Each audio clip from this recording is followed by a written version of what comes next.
Bismillahirrahmanirrahim. Assalamu alaykum, hurmatli televizor ko'ruvchilar. Istiqlol kundalik xabarlarimizni ko'rishinglarni qizg'in qarshi olamiz. Men Abdullah Yalqin.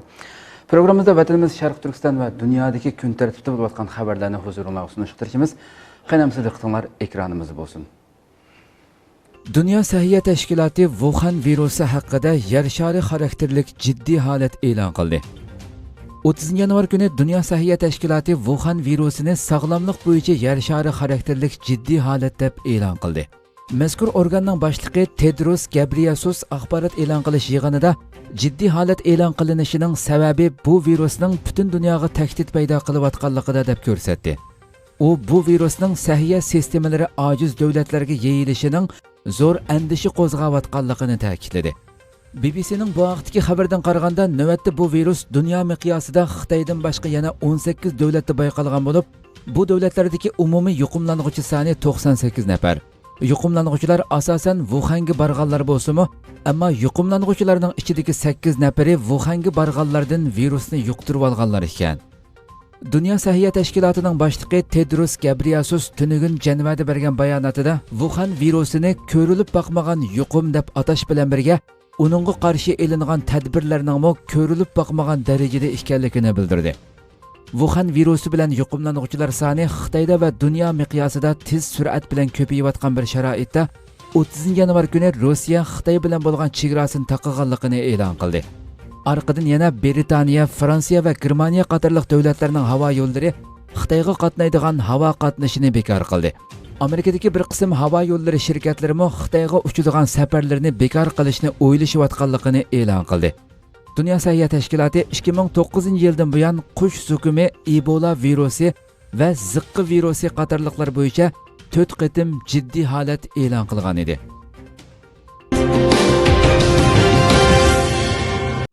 Xitoyning odamsiz uchqunlari yana bir qatim qora tizimlikka tushib qoldi. Val ko'chisi gazining xabarida bildirilishicha, Amerika Ichki ishlar ministrligi 29 yanvar yangi qaror e'lon qilib, o'z tarmoqidagi Xitoyda ishlangan yoki zapchastlarni Xitoy ta'minlagan odamsiz uchqunlarni ishlatishni chekladi.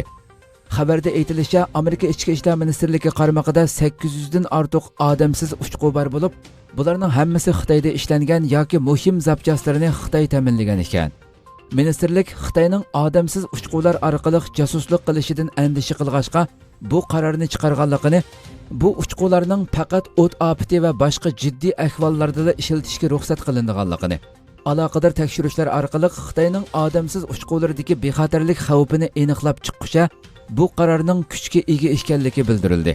Amerika Xitoyning yuqori texnikalik uskunlariga eng ehtiyotchan muomala qilayotgan davlat bo'lib, bundan burun Amerikaning harbiy qismlari mo Xitoyda ishlab chiqarilgan odamsiz uchqunlarni kirgizishni to'xtatgan edi. Ikki Xitoy sababli necha ming kishi tekshirilishga boshlandi. Turkiya xabar manbalarida bildirilishicha, tunugun Italiyaning bir sayohat paraxodidagi ikki Xitoy sababli paraxoddagi 7000 ga yaqin kishining hammasi tekshirilishga boshlagan. Aytilishicha, paraxoddagi er-xotin ikki Xitoyda qizish alomatlari ko'rilgan bo'lib, Wuhan virusi bilan yuqumlangan bo'lishi mumkin deb gumon qilingan. Mazkur sayohat paraxodida dunyoning har qaysi joylaridan kelgan 6000 dan ortiq sayohatchi va necha yuz degan paraxod xodimlari bor bo'lib, navbatda bularning hammasi ko'zlashga boshlagan. Paraxoddan chiqishiga ruxsat qilinmagan. Xitoydan tarqalgan vaboning ig'irlashishi va boshqa davlatlarga tarqalishiga ergashib, dunyoning har qaysi joylarida Xitoylardan saskinish, ulardan o'zini qochirish ahvollari ko'rilishga boshladi. Nurg'unlagan davlatlardagi fuqarolar Xitoylarni chegaradan kirgizmaslikni talab qilishdi. Navbatda butun paraxoddagi yo'lovchilar eng oz bo'lganda 15 kun karantinada tutilgan bo'lib, ikki Xitoy sababli o'tirg'a chiqqan bu avarichilik butun yo'lovchilarni Xitoydan nafratlantirdi. Tunugun Dünya Səhiyyə Təşkilatı Xitoydan tarqalgan vaboning xalqaro ommaviy sog'lomlik tahdidi elib kelganligini jakarlagan bo'lib, bu sababli Xitoylarga qarshi texmo ko'p chora-tadbir va inkoslarning o'tirg'a chiqishi mo'ljallanmoqda.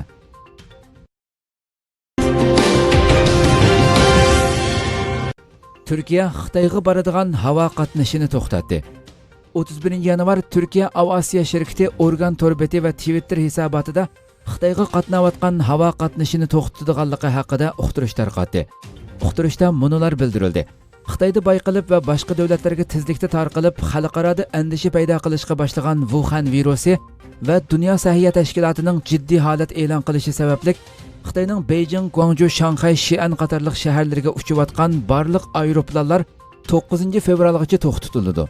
Ahvolning taraqqiyoti va o'zgarishini har vaqt uqtirib turamiz. Uyg'ur tashkilotlaridan bir o'mak Yangi Rafoh partiyasini ziyorat qildi.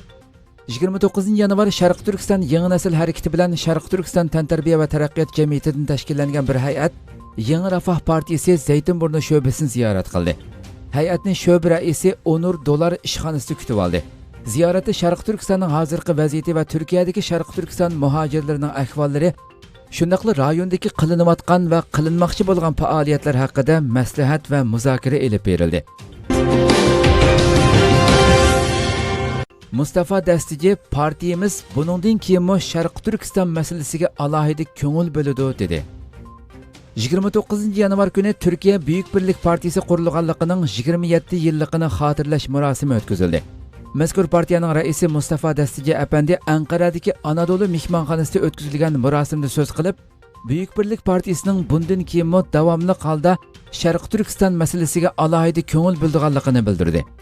Turkiyada millatparvarlik ideyasini ilgari suradigan Buyuk Birlik partiyasi Millatchi harakat partiyasidan ayrilib chiqqan Muhsin Yazıcı o'g'li boshchiligidagi 5 nafar parlament a'zosi tomonidan 1993-yili 1-oyning 24-kuni qurilgan.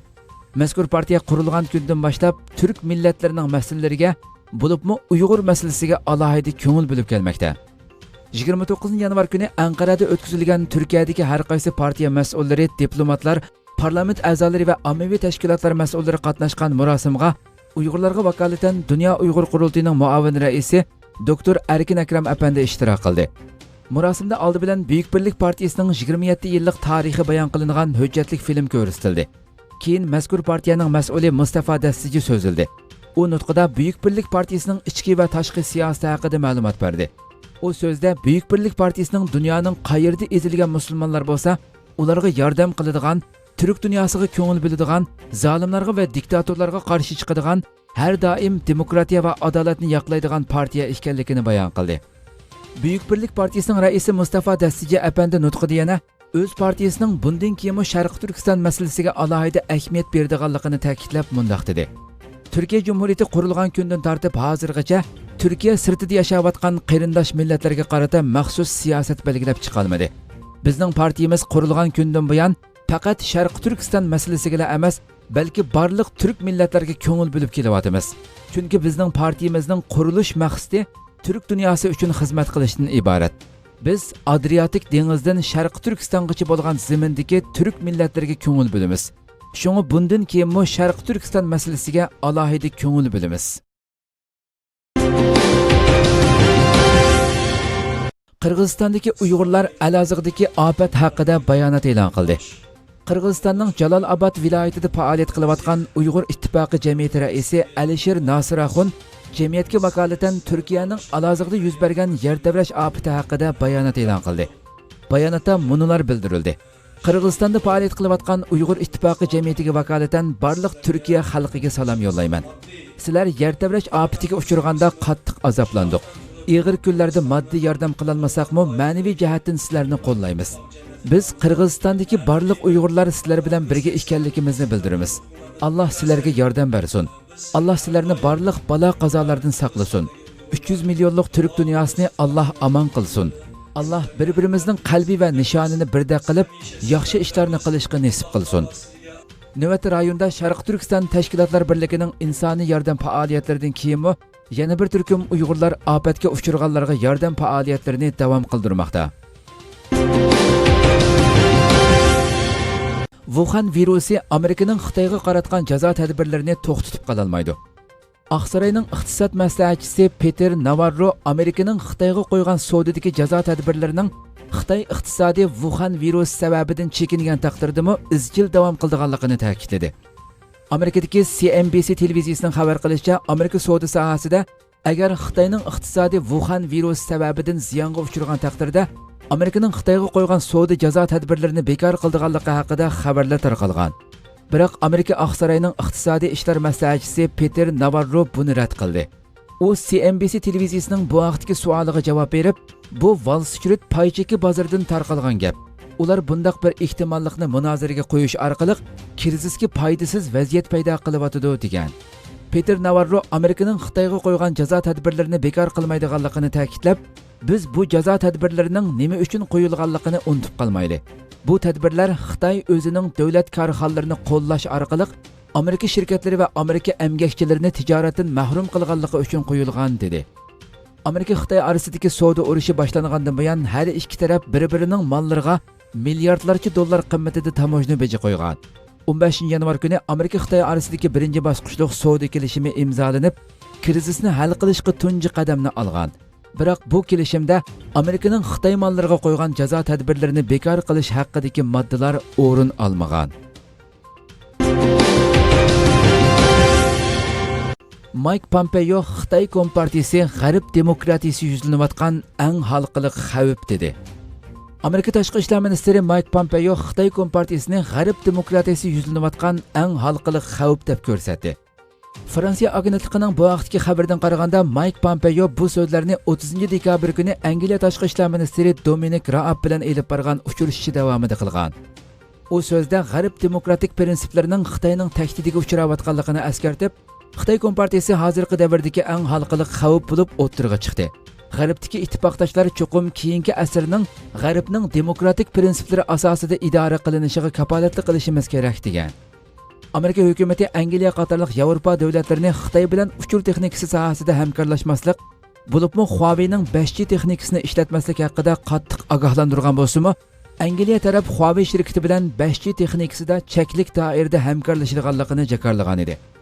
Amerika Tashqi ishlar ministri Mike Pompeo axborotga qilgan so'zda yana Amerikaning Angliya bilan keyingi bir avlod uchur texnikasining bexatarligi uchun hamkorlashadiganligini bildirdi.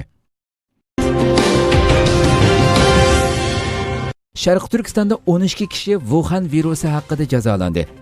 Xitoy rejimining Wuhan virusini dunyodan yushirish orqali krizisni cho'nqurlashtirganligi kuchli tanqid qo'zg'ayotgan bir paytda Sharq Turkistondagi Xitoy doiralari 4 nafar Uyg'urni o'z ichiga olgan jami 12 kishini atalmish o'sak so'z tarqitish bilan jazolagan.